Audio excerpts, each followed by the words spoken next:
Dans une chronique antérieure, nous avons tenté de montrer que la crise de la philosophie française, en cette fin du XXe siècle, tient principalement à une séparation d'avec les sciences expérimentales. Les philosophes régnants ne consultent plus l'expérience objective scientifiquement explorée pour constituer leur philosophie. Ils composent des œuvres philosophiques sans tenir compte des données de la cosmologie, de la physique, de la biologie. Leur formation est presque exclusivement littéraire. Il n'y a quasiment plus de dialogue entre le monde des savants et celui des philosophes. Nous proposons aujourd'hui à l'examen critique de nos lecteurs une série de thèses ou d'hypothèses concernant la crise de l'Église ou des églises chrétiennes. Nous soumettons à leur jugement un diagnostic. Le voici. La crise présente de l'Église ou des églises est principalement une crise de la pensée, une crise de l'intelligence chrétienne. Ce n'est pas une crise des mœurs. Les théologiens qui forment les populations chrétiennes, qu'ils soient d'ailleurs catholiques ou protestants, ont eux-mêmes été formés en majorité dans la philosophie ou les philosophies régnantes. Ce qui manque d'abord à ces philosophies dominantes, c'est le sens, le goût et l'amour de la méthode expérimentale, qui est la méthode scientifique, et donc de la réalité objective.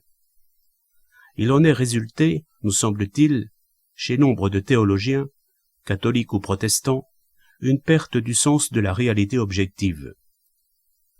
Le premier point concerne la connaissance de Dieu.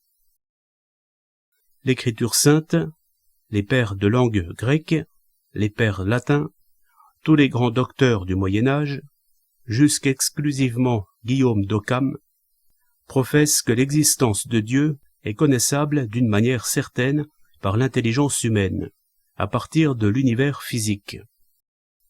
C'est l'enseignement de saint Paul au début de sa lettre aux chrétiens de Rome, écrite sans doute entre 57 et 58.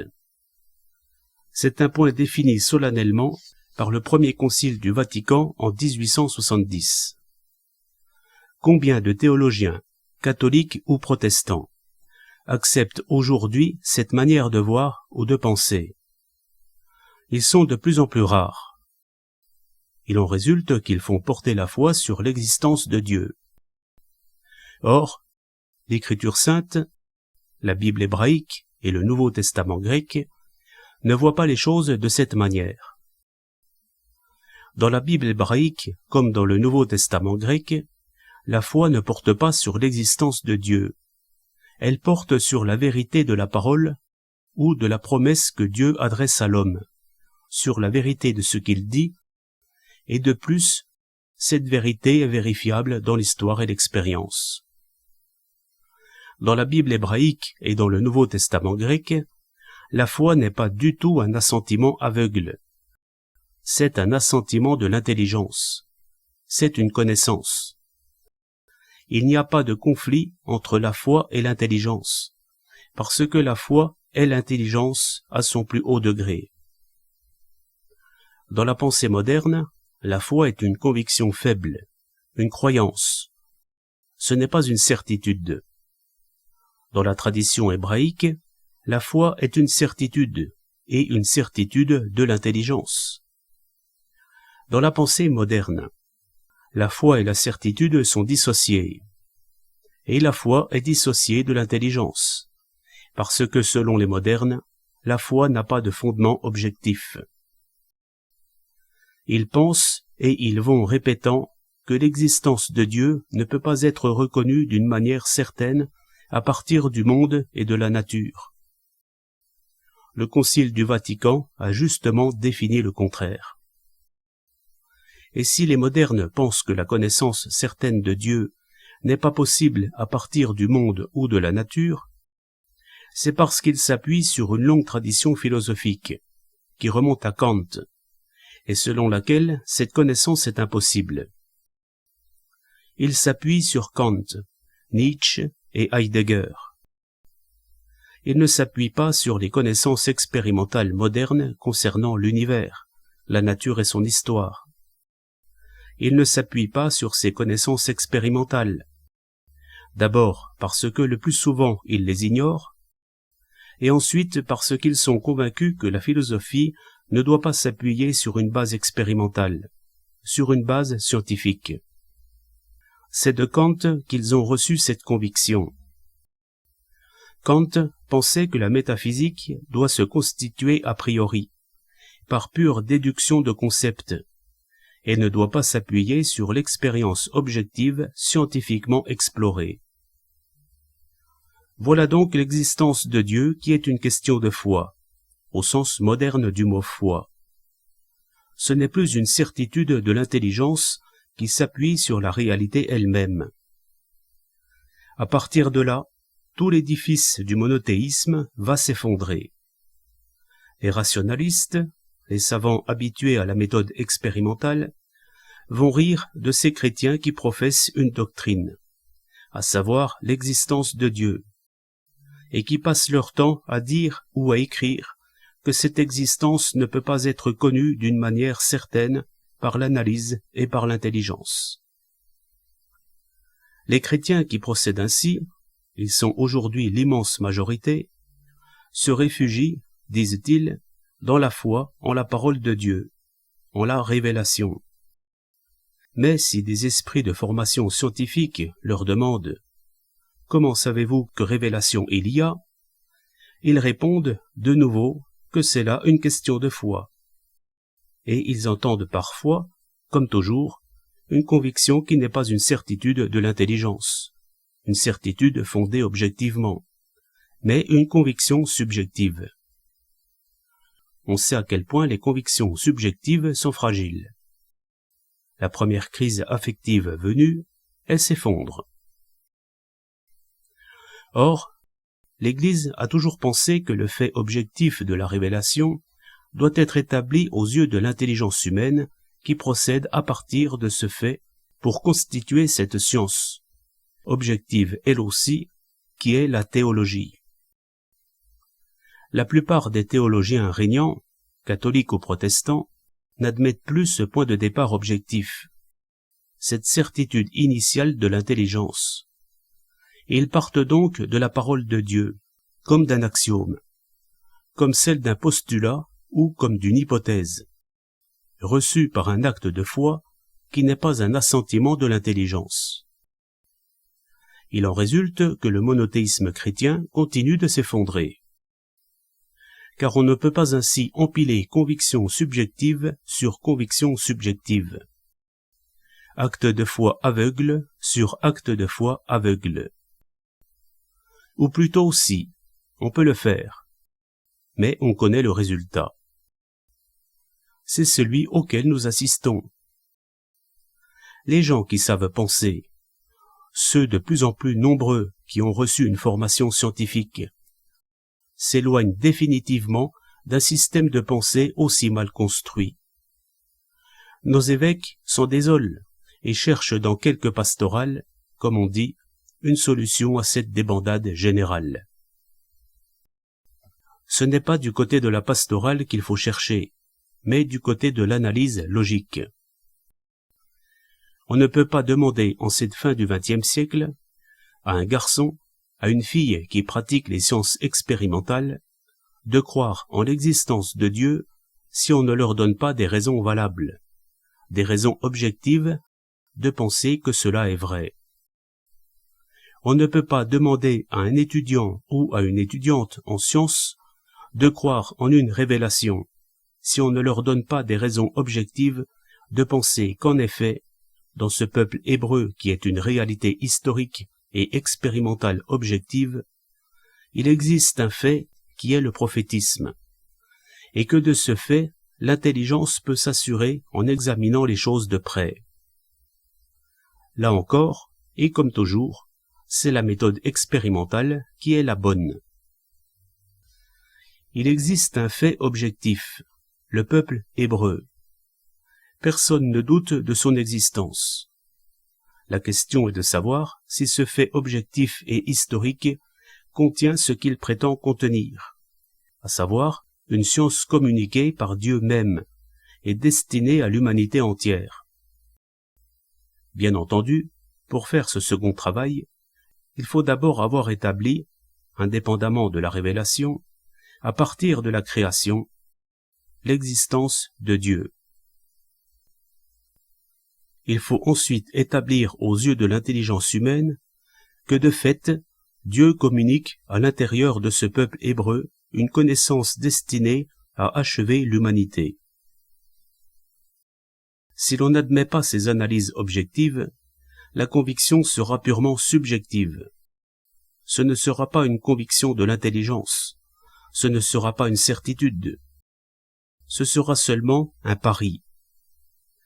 On ne peut pas fonder sa vie entière, surtout lors des tribulations, sur un pari.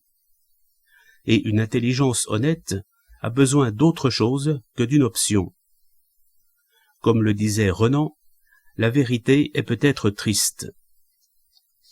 Une intelligence honnête veut savoir ce qui est vrai, ce qui est. Les méthodes de nos modernes théologiens ne lui donnent pas satisfaction. Jésus est un fait historique, étudié par des disciplines historiques, philologiques, critiques et autres. L'Église a toujours pensé, et elle l'a rappelé solennellement lors de la grande crise moderniste, que l'intelligence humaine peut et doit trouver dans cette réalité concrète, objective, qui est Jésus de Nazareth, connu par des documents, le secret de ce qu'il est. Pour atteindre à ce secret, l'intelligence humaine doit certes être aidée et éclairée par l'Esprit Saint, mais il n'en reste pas moins vrai que lorsqu'elle a vu, de ses yeux vus, ce secret, ce n'est pas une conviction aveugle, ce n'est pas une foi dissociée de l'intelligence comme le veulent les modernes. C'est une véritable et authentique connaissance. Les textes évangéliques sont d'ailleurs formels sur ce point. Voyez Matthieu chapitre 16, et voyez comment l'auteur, quel qu'il soit, du 4e évangile, associe constamment la pistis, que nous traduisons par foi, et la gnosis, la connaissance. La foi, c'est l'intelligence qui voit que c'est vrai, que cela est. On ne peut pas dissocier la foi de l'intelligence, ni la foi de la vérité. La théologie chrétienne est fondée sur plusieurs faits. Le fait de la création, discernable à l'analyse. Le fait de la révélation, qui est proposé à l'intelligence et que celle-ci peut et doit établir. Le fait de l'union hypostatique, c'est-à-dire le fait que l'homme véritable a été uni à Dieu véritable, sans confusion, sans séparation, sans mélange. Chacune des natures conserve ses opérations propres. Cela ne doit pas être admis à l'aveuglette, les yeux fermés. Cela doit être reconnu vrai, à partir de l'expérience initiale, qui a été transmise par les documents dont nous disposons. Il existe un autre fait, qui est le fait de l'Église, à savoir l'humanité créée, informée, travaillée du dedans, transformée progressivement par Dieu lui-même, qui s'est uni à l'homme créé sans confusion et sans mélange. L'Église est un fait, et l'histoire de l'Église est un fait lui aussi. Le développement dogmatique dont le cardinal Newman a fait une si belle analyse est un fait encore. Il faut étudier objectivement et scientifiquement ce fait constitué par le développement de la pensée de l'Église. Si on se consacre à ce travail, on constate que dans son développement, dans le développement de sa pensée, l'Église est restée fidèle aux données expérimentales initiales, c'est-à-dire aux données objectives qui a été constatées, notées et puis transmises par les premiers témoins. Toute la christologie, c'est-à-dire la science qui a pour objet le Christ, procède à partir de cette expérience initiale. Nombre de théologiens semblent avoir aujourd'hui des difficultés à reconnaître l'objectivité de ce fait initial, et donc la valeur du développement dogmatique. La méthode normale de la théologie, c'est la méthode scientifique. La théologie est une science qui repose sur les faits que nous avons dits, le fait de la création, le fait de la révélation, le fait de l'union hypostatique. Tant que ces faits ne sont pas établis objectivement aux yeux de l'intelligence humaine, tout édifice de la théologie est branlant, et il ne faut pas s'étonner qu'il s'écroule. Tel est notre diagnostic. Tel est, à notre avis, le lieu de la crise la plus profonde. Tout le reste est secondaire. C'est une crise de la certitude, c'est une crise de l'intelligence. Et cette crise de l'intelligence tient à la méthode de la pensée, au fait que la pensée de nombre de théologiens s'est éloignée de la méthode expérimentale, qui est la méthode de la science. Ce dont nous avons le plus besoin en cette fin du XXe siècle, ce n'est pas de littérature pieuse, mais d'une théologie scientifique, bien fondée, bien construite et véritable. Nous n'avons parlé ici que des problèmes de fond sur lesquels repose tout l'édifice de la théologie. Nous n'avons pas parlé du problème de la norme. Là encore, la crise porte sur la méthode de la pensée. L'Église a toujours pensé et professé qu'il existe des normes objectives qui commandent au développement et à la réalisation de l'homme. N'importe quoi n'est pas égal pour le développement de l'enfant, de l'adolescent, de l'adulte.